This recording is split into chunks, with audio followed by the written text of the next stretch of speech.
Before we begin, please be aware there are curse words and derogatory terms used by the guest in this episode, as he describes his own personal experience.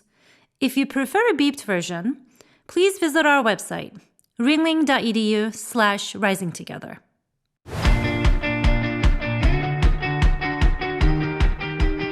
Welcome to Rising Together, a podcast on the art and design of inclusion. I'm Dr. Elson Haskolar. And I'm Curtis Anderson.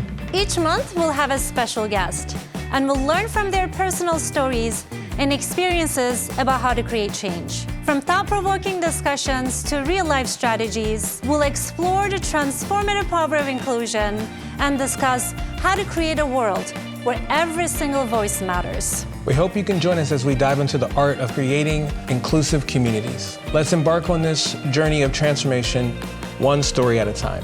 Stay connected, stay engaged, and more importantly, keep rising with us. So whatever it is that you dream, believe it with all your heart and work at it with everything you know, and never, ever, ever stop. You can catch the latest episodes of Rising Together on the first of every month on Spotify, YouTube, or your preferred streaming platform. And now in today's episode, we will talk to Mr. Nate Jacobs. Nate is a singer, a playwright, an actor, a father. He's the founder and the artistic director at West Coast Black Theater Troupe. Welcome to the show, Nate. Thank you.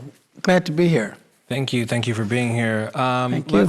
Let's just get the conversation started by, how about you give a little bit of who you are about yourself to the audience? I am a native Floridian, born in Tampa, Florida, and kind of grew up between Daytona Beach, Florida, and Tampa. I attended high school in Daytona Beach, graduated, went to Florida A&M University in Tallahassee, Florida, and I was a fine arts major there. And an invitation of a mentor couple who owned a church, and they had started a private school within the church and needed an art teacher, invited me to be here in Sarasota. And I came here for, I thought, a few months, but fell in love with what I was doing at the school and stayed around. A big family. The Jacobs in Tampa is a very, very large community of people between Florida and Georgia, where both my parents were from, and 10 siblings, 9 brothers, 1 sister, 11 of us, all living and well, thank God, and grew up around a lot of family life, just good environment, good, healthy, wholesome environment. And so that made it a very sane and solid and normal world for us, thanks to mostly my mother and grandmother and my father. So that's pretty much about me. Always had creative instinct, kind of lost at one time because I had brothers who were scholars who were sailing through school, and I was trying to figure out, okay, what's special about me? One day my mother looked over my shoulder and I was just doodling, and she said, "Did you draw that?" And I looked up at her and she said, "That's really good." And I thought, oh. And then art teachers in high school would look over my shoulder in art class and go like, "You're really good." And one art teacher said, "You're the best artist in my class." So that's why I majored, because I was like, well, I guess that's the special thing about me. Yeah. And that started my artistic journey from a visual perspective, because in college I drew and I sculpted, and I brought that to the private school here. And those kids all knew each other, so they were talking a whole lot in my art classes. And one day I looked out over the class and I said, you know what? I'm going to start doing something to keep these kids engaged more creatively. And I started doing theater in the school. And that's kind of, I think, was the incubator where I discovered my knack of developing and teaching and coaching acting to young people and writing scripts and doing shows. So how did you go from being the quiet artist to standing center stage in the spotlight? Because, you created the only professional, Black theater company on the west coast of Florida that's highly successful. So can you tell us a little bit about that journey? My talents began to put me out front against my will. Singing, I was art, but art was still a little more private. People noticed I could sing. And so even in college, they kept taking me, and I joined the concert chorale. I could still be in the number lost in the crowd in the college's concert chorale. But while I was there, I joined this gospel choir. And soon as the director heard me, one day in rehearsal, he gave me this lead part. And I stepped out and I sang, and everybody went like, oh my gosh. So then I became a lead singer of the group. So there I was, still kind of trying to figure myself out, leading the choir in songs. And that happened at my hometown when I was still in college. When I would go back to visit, I would go to church. They wanted me to lead songs. So that kind of began to mentor me of being comfortable being out front, the singing. When I moved to Sarasota, the church had this professional touring choir that I became a part of, and the director heard me sing. So there I was traveling around the nation, touring and becoming a professional singer then. And I did a lot of tour dates and television and all of that. So it was the singing that really brought me out. And then to be honest with you, I was kind of settling with that career. I said, oh, maybe that's what I'm going to do. I'm going to be a singer. I was doing theater, but the singing was tending to kind of be the biggest talent of mine that was being called on. The theater happened because I began to act professionally at the Asolo Theatre, because in the school, one of the founders of the school, the wife, saw me one day, and I guess she had been watching me. She said, I've been watching you in these classes. She said, you're what we call a natural. She said, you're a God-gifted actor, and you need to be involved with this. Sarasota is a very rich cultural community, because I was in that church, within the four walls of that church doing what I was doing, and you need to be involved. You're really talented. And I kind of looked at her, and I was just like, and so one day she literally just took me by the hand. We're going for a ride. We went to the Asolo. There I meet the artistic director at the time. He hands me a script. He said, read this, and I read it. He said, oh my God, you were right. He's very talented. So I'm looking at the two of them, and he looks back and said, how would you like to be on the show here? And I was like, she said, oh, he would love to. And that began a professional acting career. So there I went from in the four walls of a school, working with kids, traveling at times, singing, to being in front of 200, 300 people every night, performing on stage. And I began to kind of like that. I was still pretty much an introvert, but I liked the art of theater. As I began to work at the Asolo and other theaters in town, Florida Studio Theater mainly, as a professional actor, I noticed that there were no people who looked like me. And even at the Asolo, the roles that I had was always servants, because they did a lot of period shows. And what we were in the 30s and 40s is serving somebody some kind of way. And I loved still working because it was fascinating doing it. And after a while, it began to concern me. And I started having discussions. And at the Asolo, I said, so why aren't there any African Americans here? They said, well, they don't attend theater here. I said, why? We don't know. And so I went back again and I said, well, you know what? What if you guys start doing shows that were more relative to the Black community? Maybe they'll come more. And I was given, well, we couldn't do that. Our patrons would never support anything like that. And I said, okay. And I kept acting. But little did I know, this curiosity was the beginning of what was to be. Nate Jacobs discovering who he was and the impact that he would have, and that there was this new theater coming over the horizon that I was to birth. Although I brought the issue to their concern, that was somebody else's job.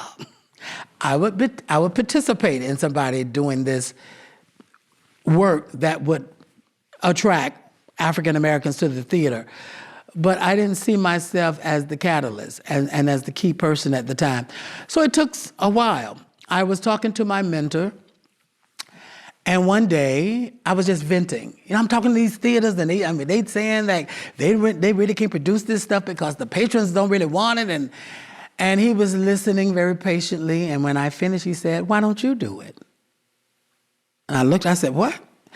He said, "Why don't you do it?" He said, "I'm a native of Sarasota." He had graduated from Scholars, got a full scholarship to Florida A&M, got a full scholarship to Yale University, and then he eventually had come back to work with his community. He said, "I'm a native of this city, and we have never seen an all-black cast ever on any stage." He said, "And frankly, I'm going to tell you what I believe. That's not going to happen till Nate Jacobs do it." And he left me standing with that thought. And I thought to myself, why would he say that to me? Were you excited? Were you afraid? Were you petrified? Like, what I were was you a feeling little at this- taken aback and shocked that he would even think I could do something like that. I'm working at this elaborate theater company, you know, beautiful stage, massive complex, and he tells me you could do that. And I'm this black man who pretty much driven by his passion for the arts. I have never done anything in finance or building anything, organization. And he tells me this. I really didn't know what to do with it. So it seems like there's like a string of people who are calling out something in you that's almost the opposite of what you were believing yourself to be, like this quiet, introvert artist. So I guess I have two questions to kind of bridge the gap. So you went from school teacher and someone was speaking into your life. At what point did you stop thinking you were the quiet artist, that you were had a little more of a voice than the not saying introverted people don't have voices, because I think I can be introverted at times. I think it's a good character trait. But did you still believe that you were that introverted person throughout this whole process? Did some part of the introverted person gain a little bit of a oomph? When things are important to me as a person, and when things are convicting for me, they force me to come out of my shell. Because there I was, this little quiet actor at the Asolo just doing my job, and then I'm standing in front of the artistic director confronting him about, why don't y'all do black shows here? I wouldn't have naturally seen myself doing that, but where I was with this thing on my mind and the passion of wanting to know why, was pushing me out. Yeah. So there I was talking to the artistic director, and then here it is, the executive director of the community theater calls me in a meeting, and I'm dealing with the executive director. And then he gives me this opportunity to direct the first black show at the community theater. And he said, "What do you want to direct?" I said, "I'll think about it." And a girl friend of mine who had just graduated from FAMU in drama, she walked up one day and she said, "Why don't you think about doing this show?" And she had the James Baldwin's Amen Corner. And I looked at the script and I said, "Why not? It's a black show." So I went in and I said, "I'm going to do this." And after I read it. And so they said, "Okay, we're going to do that." So we went to the Arts Council. They gave us a little money. And then he just chucked the whole thing in my lap. And he was like, "Okay." I had the first meeting, and production meeting it was called. And I went into this room with all these strangers, mostly Caucasian, and I think there was one African-American person there. And then they started naysaying, "Who is this guy? A black show at the Players? We don't have two black people audition for us ever at this theater. And how is he gonna find our cast?" And I was just sitting there in this meeting, because I don't even know if he even told them my name yet. I was like, who are these people and why they? So by the time they got to me, what made me push out that day, I was taken aback of how dare you sit in my presence and you tell me what I can't do. So when he said to me, he said, "So Nate, what did you think?" I said, "I think I can do it." And I said, "I don't know who these people are, but they're not me." Right. And I said, "I think I can do it." He said, "Well, if Nate thinks he can do it, we're gonna do it." And all these people went like they were upset. who I still didn't know. Right. The meeting is over, and then this is chunked in my lap, and now I got to find black actors. And I go walking down the streets of Newtown, which is the black community here, of course. And have you ever done a show before? They look at me kind of straight. I said, I'm not crazy. I'm getting ready to do a play, and I'm looking for actors, and some of them go, okay, come to the studio. So I end up with like 23 people. They gave me this special space that they had. We didn't rehearse at the theater. We worked in some kind of storage space. And there I was with these 23 people putting up Jane's Ball in the Amen Corner. So I'm an actor, so I stepped in one of the major roles because I wanted to be a catalyst for these newbies that had just come on the scene. Most of them had never been in a show. A few of them had. And here we are, the first black cast that would do a show at the community theater. And so we walk into the building, and I could feel this pushback when we walk in, and I'm thinking, okay, what this gonna be all about? And then I hear, oh my God, we're working for niggers? And I thought to myself, did I just hear nigger? And right after that, the guy said, nobody told us we were working for niggers. And so I could look around, and the people that I brought in with me, they were looking at me. I said, let me handle this. I didn't even know who the guy was. I knew the production manager there. And so he was saying, shut up. He said, no, nobody told us. So I just walked off the stage. I went up front to the administrative office. I got on the phone and I called the executive director who had offered me the opportunity. And I said, we're at this theater. This is our first night here for rehearsal. And I said, the minute we walk inside this theater, we hear nigger. He said, Nick, you got to be kidding. I said, no, and he didn't just say it one time. He has said it about 3 or 4 times. And he's in this theater. I don't know who this guy is, but he's screaming. And Hairball was the production manager, is trying to get him to be quiet, and he won't listen to him. And he said, go. Get Hairball to the phone. And he got on, he said, who is this guy? He said, that's my nephew. He said, well, fire him right now. And when he went and told the guy he was fired, until he got outside the door. And it was just quiet. And those black actors looked at me, I looked at them, and I said to them, we gonna do this anyhow. We're not gonna let this get in our way. And then, of course, they will apologize. No one's been like, oh, he's so sorry. We said, he's so stupid. He's so ignorant, and all of that. I just rolled that off my shoulders. I felt like what we were doing was the most important thing, and I kind of corralled everybody else that was in with me in the movie. And so we presented it. Opening night, the executive director comes to me. He's highly upset. You said the black community didn't want to see a show, and they have not called here and bought these tickets. I said, this is a new thing for this theater. That means you're going to have a new audience. I said, which means African-American audiences just walk up the night of, and they buy tickets for the event. We don't know anything about that. That's not how we operate here at this theater. And I want you to know you will never be able to do this again at this theater, because it took everything for me to convince the board, do it. And I'm standing there listening to him. It's opening night. I said, look, I'm in this show. We are 30 minutes before showtime. I'm going in the back and put my costumes on. I said, that's your problem. I said, I don't care if nobody show up tonight. And so I go in the back, and I say nothing to the actors about our discussion. The lights come up, and the place is packed. It's 500-seat theater, oh, wow. Half black audience, half white audience. We do the show. And I meet him after the show, and he's crying like a baby. He said, I have never seen anything like this in my entire career. I've been in the arts business for 30 years. He said, it's like the field of dream. You said it would happen, and it did. So that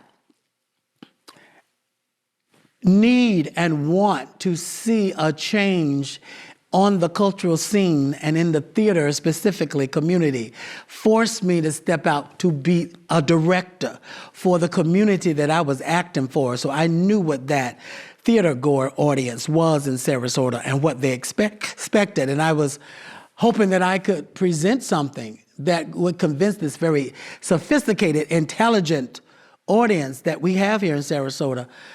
4 performances, every one sold out. That's such a beautiful story. And the West Coast Black Theater did change the cultural, scene here in Sarasota. And in the beginning, from 1999, you didn't have any money or employees or Nothing. a board. And then now West Coast Black Theater is producing these amazing shows at an average rate of, what did I see, 94% attendance. Yes. And I attended the celebration for, Dr. King on Sunday, and that was absolutely phenomenal. Thank you. I walked away inspired. So what was the turning point? Well, I went 10 years with that struggle. Okay. No money, no studio, no theater, of course. And you had a white van that you used? Well, I was walking one day, and a woman who had come to my show, she said, "Nate Jacobs." She said, "What are you doing walking?" And I said, "I don't have a car." She said, "You don't have a car?" She said, "Where you going?" I said, "I'm going to a meeting." And she said, she pulled over to the side. She said, "You don't have a car?" She said, "You can't walk to every meeting." She said, "I'm going to call you." So she did a few days later, and I ended up talking to her husband. And she said, "We're going to go to the Ford lot and tell them they need to give you a van, loan you a van." And so we went into the meeting. The man was like, "Well, I don't know. We don't really do that." She said, "Well, Nate is doing what he's doing in the arts, and he need a van." The older woman. And so the man went and talked a little bit, came back, "Okay, we'll let you have this van for 3 months." After 3 months, I get up one morning and they just took the van overnight, said nothing to me. And so I called the president. I said, "I got up this morning in the van." "Oh, we came last night and took it." And I was like, "Well, why?" They said, "Well, my son," because the man who was over that, his son was working, "didn't know about the negotiation we made with you, and he came and sent his people to take it." And I said, "Well, what I'm supposed to do from here?" He said, "Well, we're not going to give it back. We were happy to." And I called her and told her that, and she came to pick me up. We went out to her house, and that was the first time I saw somebody buy a car over the phone. The husband got on the phone. He said, he looked at me. He said, "They took your van?" He said, "Well, then we're going to have to just buy the damn thing, right?" And so he bought it. And later that day, I met him at the lot. He gave me the keys. He said, "You take this van and go do what you know you need to do to build this company." So that's where the white van came in. I drove that van that was the car, that was the studio, that was many times the dressing room, the makeup room. It was the everything. And carried me over personally, keeping something mobile, and for what we were doing in the troupe. So 10 years I suffered, struggling, pulling this thing down the road. And I was burnt out, and I was like, I'm done, and I'm over, and this city don't really want us here, because I received a lot of pushback I didn't anticipate. As an actor, I was celebrated, and then when I started to be a founder, it seems like a lot of people in the core community of culture here did not like that, and I didn't understand that. I still don't understand that. But yet and still, it was something I was confronted with. Very privately, I suffered in private. It was a story I never really brought out to the public. The people who came to see our shows, I never got up and say, "Y'all just don't know how much I'm being mistreated in this town." They never knew, because I just decided not to tell that narrative to people who supported us. And I still would suffer it the next morning. Somebody would make some nasty phone call and say something. And I was tired. And I had built my career not only as a founder, but as an actor, because I was still acting. And everyone was like, "Get out of the city." They didn't know about that. But it was just saying, "You shouldn't be struggling. You're too talented. Go to New York, and Nate, you've done diversity. Why don't you go and do your thing?" Something kept pulling me back. And I wanted to go to New York after 10 years. I wanted to leave the struggle of the company. But my heart would not release me. And Howard Millman, who was my boss when I was an actor at the Asolo, had come on my board. He had retired from artistic director of the Asolo. And he had been on for a year, had been very quiet. And I told the board president after those 10 years, I'm done. He said, what do you mean you're done? I said, I'm done. I said, I'm leaving. And he called Howard, and Howard called me. He met with me. He said, Nate, you can't give up. I said, yes, I can. I said, I am tired. I said, Howard, this don't make any sense to me anymore. And it has to make sense. And he said, what if you change your mind? I said, if I leave, I'm not going to change my mind. And he took me to an art gallery. And in the middle of the art gallery was a den. And he said, do you think you could do something here? Because, again, we were to have no place. I was to bare bones, nothing. No money, nothing. And I was sitting there looking in that den with him. And I could feel my mojo coming back. And I was trying to push it back in my mind. I was like, no, I'm leaving. I'm done with this. And look, that thing just kept churning until I knew I was back. I didn't even want to tell him I was back. He was standing right next to me. And he said, so what do you think? And finally I looked at him. I said, okay. I said, I can come in here and do some small reviews. And he said, okay, good. And then he walked away, got in his car and left me. And I continued the journey, and that year was my pivotal year. He said to me, the community doesn't know that you're pulling this thing down the road by yourself. He said, they think you got a lot of help because when they come see your shows, you look so well put together. He said, you need an executive director. He said, you never had one. Like every organization in this town, you need an executive director. And we ended up getting an opportunity to talk to a businesswoman, a former banker, who was in retirement from banking, Christine Jennings. And I said to myself when he said, we're going to go talk to her about working with you. I said, this affluent, very wealthy businesswoman going to come and help me run a struggling black theater. And we went to the meeting. He said, Nate, just tell her your story. And I did. And I could see her tearing up. And she says to me, oh, my God. She said, nobody sticks with dreams anymore. She said, I am so inspired right now hearing your story, and I want to help you. And she came on board. She said she would be there for 6 months. And we started working together to turn my struggle around. And I was hesitant because my experience with a lot of people who looked like Christine in this town was not positive. And I said, how did this happen? That I'm struggling and then it looks like I'm getting ready to move to another shift, and here I am sitting here with this woman. And she said to me, I know what's been happening. She said, everybody been telling Nate Jacobs what he ought to do. Nobody's been helping Nate Jacobs do it. And I just bolted over and started crying. I was trying to figure, why are you crying? But she had touched something in my founder self that it seems like people could never understand in my struggle. My world began to change, and I began to realize I was never alone. The vision was alive and well in the world. That was the reason why I have spent 10 years of my life running with it. And the vision had a life, and the vision was beginning to draw necessary people into its space. And Christine was one of those people. And then benefactors and donors who had never given us one donation began to come and meet with us and sit down. So, one day she said, do you think me being a white woman helped with these donors looking at your organization? I said, of course it did. I said, it did. I said, this is America. And I said, just in America and down here south in Florida, it makes these benefactors feel more confident about giving big donations because they feel like the money is going to be, they can trust it to give their money to. When Curtis and I met you in December, one of the things that we discussed after we left the meeting with you was mentorship. I didn't have any mentors. I don't have any mentors. Do you have any mentors? I do not.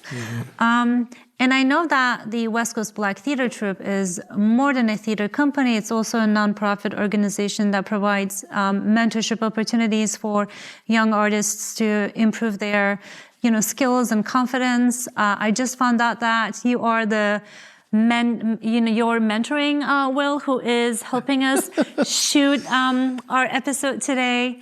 So yes, very much so. Can you tell us a little bit about the mentorship opportunities available and why is it important? It's extremely important. I was told by a gentleman, he said, the mentors are rabbis that show up on your journey. He said, if a person never have their rabbis show up on their journeys, most people will never make it to their destined end. Where they desire to go. And he says, for West Coast Black Theater Troupe, I had mentors show up on my journey. And I realized that I was a natural mentor. The way I thought, the care I took into people, the interest that I took into people, the resilience I had when I decided to support or stand by somebody. Where I got that from, probably a little bit from my grandmother, my mom, my dad. My dad, I found out, was a natural mentor. My father left us, I think he was like 65 years old. And at his funeral, we're sitting there, me and my 9 siblings, and all these young people getting up one after the other. Mr. Jacobs, so-and-so, so-and-so. Mr. Jacobs did this, and Mr. Jacobs did that. And when I was this, Mr. Jacobs, we sent him there going, who are these people? He was living in Tampa, and he had affected so many people. When my mother passed away, all these young women got up. And Miss Vetta, she would call me, and Miss Vetta called me, and Miss Vetta said, we sat there and we learned how my parents had affected so many other folk. And my mother had 11 children, and she was still connecting to other young people in the community. So I think I got that naturally. So the theater took on that characteristic because of who I was as the founder. And young people have always drawn to me. If Will Marset leaves and go on, another one shows up.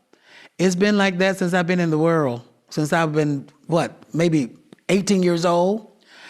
It's a natural flow that happens in my life. And sometimes I know when I get the next assignment. But what happens within the company is this organic training and developmental and coaching program that happens. You get a guy or a young lady walking there straight out of the community, totally clueless, and they get into that machinery. Because what I do in my rehearsals, I'm mentoring and I'm coaching. So it's a natural thing. I just took that, set it right in the middle of my company. It's a spirit that everybody feels, everybody knows. And people choose who their mentors are, even young people. We choose our mentors. Something happens inside of us about this person. And there's a connection. It's a spiritual connection that some says connect. And sometimes, many times with men, we don't. Right. Because we're like, well, I'm okay. We'll miss it many times. But people choose their mentors, and that's when it happens, because there is a trust that has to happen between the mentee and the mentor. And that's when the results happen, where that person can effectuate your life. And I have about 3 or 4 vital mentors that have helped me on my journey and helped Nate to believe and continue to come out the shell. Because when you shine your light fully, you give the whole world the license to shine their lights. And that's one of the things I realized when I got to the point where I was able to come out of that shell. All these little lights I lit and still lighting. Tonight when I go back, last night I was talking to this artist, lighting his light, and golly, Miss Molly, what that has done and what that has ignited, and the wonderful gratification I have because of that element, that we don't just do shows, we change lives. Your upbringing in your personal life and in your career, it's built on the foundation of this mentorship, and it's so cool to see that it's a fundamental pillar in the theater. I mean, I think that's like hitting the hammer on the nail, like the lack of wanting to be vulnerable and to let other people speak in. You welcomed those voices to then build a wall around you, which I think is really cool. Taking a step back a little bit, not back, but let's branch out. In the world of art and design, right? Mm-hmm. How do you see the cultural diversity shaping creative expressions? I still feel there's a lot of work to do when it comes to inclusiveness. I was just talking to another person, I interviewed yesterday from a young student from Princeton who doing a story about the plight of inclusion and stuff. And I said to her, institutions like West Coast Black Theater Troupe is vital. I said, here is the governor here talking about taking certain things, stories, brown and black stories out of the history books, as if we had a lot already in there. Okay, let's just start there. But the few little mentions, take them out, or let us control the narrative. It's like, no, you don't get to control the narrative of our story. That's our duty, and that's our right to do that. I think whatever that design is and whatever that art is shaped into goes with that core group of people that are running theater institutions, they are running programs at universities, at high schools. Who are those people? Who are making those decisions? How important is it to that staff that they are inclusive? How aggressive are they with making sure that they are doing what many times you pick up these little pamphlets and stuff, they say, oh, we are this and we are that and we are this. And none of that is really happening off paper. The students at they don't see anything like that. They go, really? They probably looking at this not happening. That is the catalyst that will reshape the way art is done.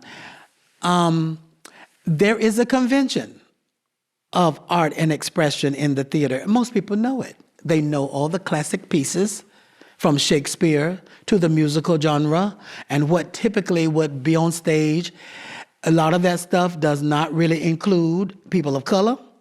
Those standard plays, or if they don't cross-cast, take a role that is written for a white actor and put a black actor in it, then there is no inclusion in there. And a lot of them are not really interested in producing a fully all-black show. Not even theaters with all kind of money and kind of support. They are not interested in that. They go, let's do this one because that's a very popular one and it's about 4 people in it and we feel safe with doing that one.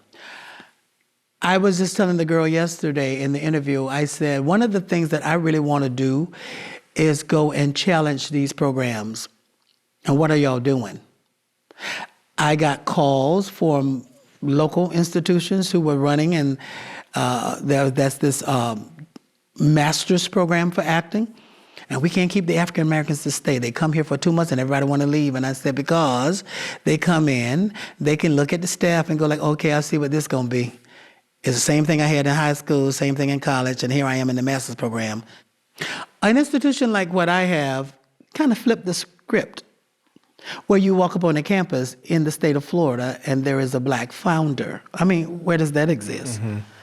Okay, that's unique in itself. Oh, you're the founder? Yes, I am. When I did the first show for the Players, the first black show, I was told, you're going to meet this woman at this building and she's going to give you the key. So I go to the building, the door is unlocked. I walk in, hello, I hear nobody. I'm walking And all of a sudden, I turned the corner, and there's this Caucasian woman standing, and she, please don't hurt me. Please don't hurt me. So she goes down to her knees, and she covers her head. And so I'm thinking to myself, do I know her? Is this like, it's just funny? She's an actress? And so I noticed that, what is this woman? So she goes on. Something inside of me says, she thought you were white. So I said, excuse me, ma'am, I'm Nate Jacobs. I didn't know who you were. And then she getting up off the floor. And then she comes over, this is the key, and this is the door, and this is the lock, and da-da-da-da-da. And she's embarrassed, she's all red, and she gives me the keys, and I try to help her, because she's just really embarrassed. And, no, I'm fine. They had never seen that before. So you have this incredible story, and you're also a father. Yes, my daughter's in LA and professional singer. I was surprised. She went to Howard from here. And I was like, you going out of state from your dad? But she went, did very well. And she's been out in LA for almost 8 years singing with top stars, Beyonce. She did Coachella with Beyonce. She traveled the world with Kanye West and on record with Elton John and Stevie Wonder, just doing wonderful stuff out there. That's amazing. Curtis is also a girl dad, and I have 2 daughters myself. Oh, okay, yeah. So what would your advice be for young people and for our students? As we wrap up, I guess, yeah. Believe what's in your heart. Decide specifically what it is that you want. Never change for what you know is true. You can do anything you have enough faith to believe that you can do, and it has absolutely nothing to do with anybody else in the world. You can decide your own destiny because you have that power within. I had a million things put in my ears building this company, advising me many times out of concern and love for me, what people thought I should do. All of it meant walking away from building West Coast Black Theater Troupe. I knew what was in my heart. I knew what kept beating drums to me. Even when nobody else understood it. And I tried to explain it. And I could see people glazed over looking at me going, oh my God, he's so naive. Oh, he's so passionate. Oh my God, one day he's going to wake up and get a real job. I can see in their eyes, they were looking at me, oh, okay. I heard it. I believed it. And you got to believe it until buildings show up, until money shows up, until acknowledgement shows up, until appreciation shows up. But you're going to have to walk a road, if you are such a one that has to pave an unbeaten path or create something new that nobody has ever seen before. You can do it. I believe you can do anything you want to do. So whatever it is that you dream, believe it with all your heart and work at it with everything you know, and never, ever, ever stop. Wow.